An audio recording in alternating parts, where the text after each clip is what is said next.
లేదా మీరు గుర్తు చేయడం కానీ జరిగింది? కాదు కాదు, దానికంటే ముందు సత్యం సినిమా చేశాను.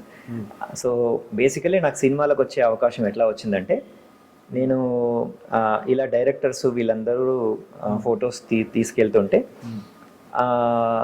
ఈ సత్యం మూవీకి డైరెక్టర్ సూర్యకిరణ్ గారు చనిపోయారు లేటెస్ట్గా.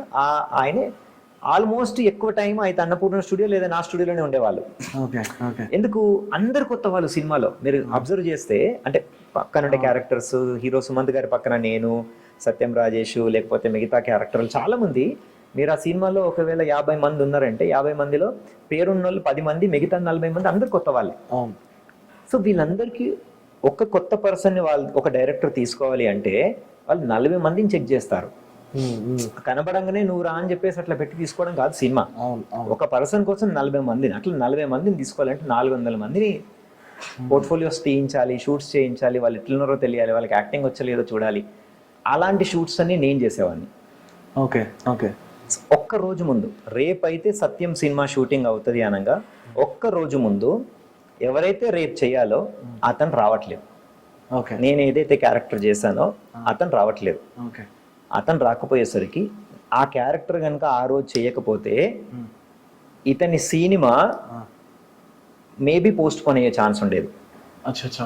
ఎందుకంటే ఆ షూటింగ్ కోసం మొత్తం రెడీ చేశారు, సెట్ గిట్టు అంతా రెడీ చేశారు, అందరి డేట్స్ తీసుకున్నారు. పెద్ద పెద్ద స్టార్లది, కోట శ్రీనివాసరావు గారు, కొండవలస సత్యనారాయణ గారు, బ్రహ్మానందం గారు, తర్వాత సుమంత్ గారు, హీరోయిన్ జెనీలియా గారు, సత్యం రాజేష్, ఇంతమంది కాంబినేషన్ డేట్లు. మళ్ళీ ఇంకో డేట్ కుదిర్చామంటే అంత ఈజీ. అప్పట్లో వాళ్ళు ఒక రోజులో 4 సినిమాలు చేసేవాళ్ళు. బ్రహ్మానందం గారు ఒక్క రోజులో 4 సినిమాలు.